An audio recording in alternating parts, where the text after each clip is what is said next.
Je vais tout de suite passer la parole à Alice. Donc, on a récemment malheureusement entendu parler du Liban et des prisons, avec notamment la flambée de la contagion à Roumier. Mais vous, à Agem, ça fait depuis bien longtemps que vous travaillez sur le sujet. Comment ça se passe? Qu'est-ce que vous constatez par rapport à l'ouverture, par rapport à l'importance du lien avec l'extérieur, qui a beaucoup été mise à mal? Quelles sont vos expériences? Merci Florence, bonjour tout le monde. Donc, je suis Alice, je suis psychothérapeute et coordinatrice des projets à l'association Justice et Miséricorde, AGEM. Donc, d'abord, je suis ravie d'être parmi vous aujourd'hui et j'aimerais bien partager avec vous le cas des prisons libanaises et les liens avec l'extérieur et l'intérieur. Donc, et il y a beaucoup de points en commun en fait avec ce que Vincent et Frédéric ont déjà dit. Je pense que c'est la même chose partout dans le monde. Donc, pour faire face à l'épidémie, le gouvernement libanais a établi un confinement ordonné et organisé en mars 2020 sur tout le terrain libanais. Selon cette décision, les autorités pénitentiaires ont adopté des mesures préventives pour assurer la sécurité des détenus, comme la suspension de toutes les activités liées à des prestataires de services inclus les ONG et la réduction des visites de familles dans les prisons et les gardes à vue provisoires au palais de justice. Donc, même les familles, les ONG, tout était interdit de donner les services de réhabilitation, etc.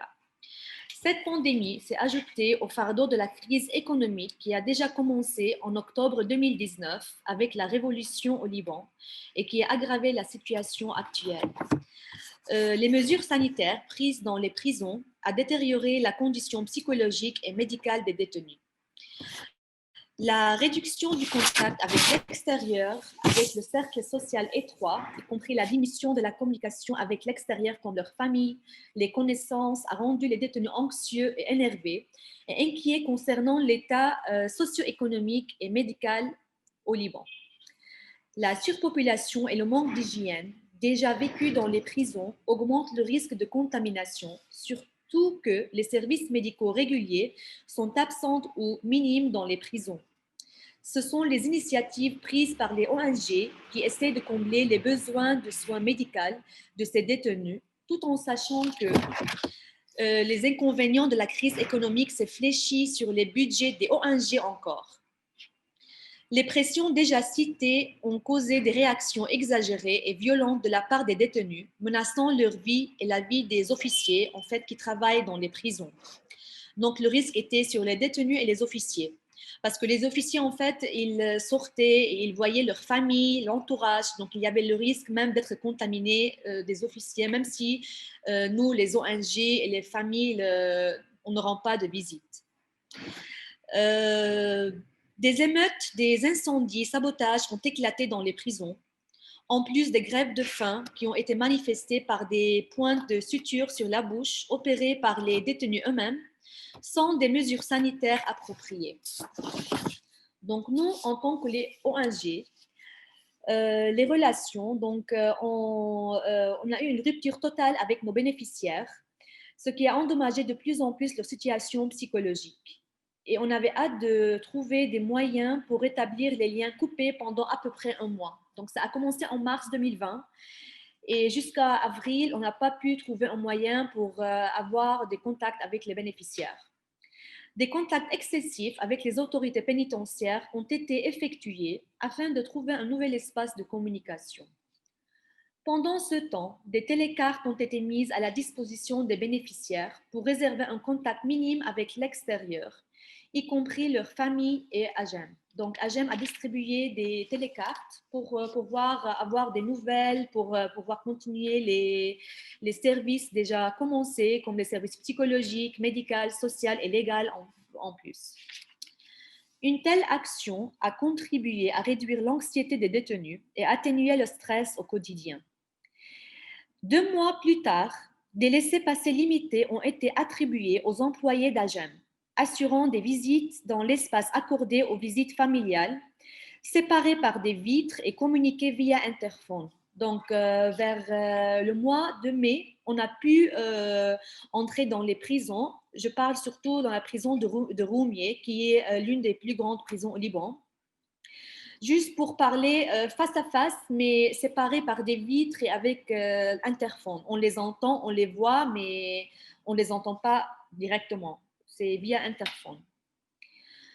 Notre rôle de médiateur entre bénéficiaires et les parents était primordial dans le bien-être des bénéficiaires.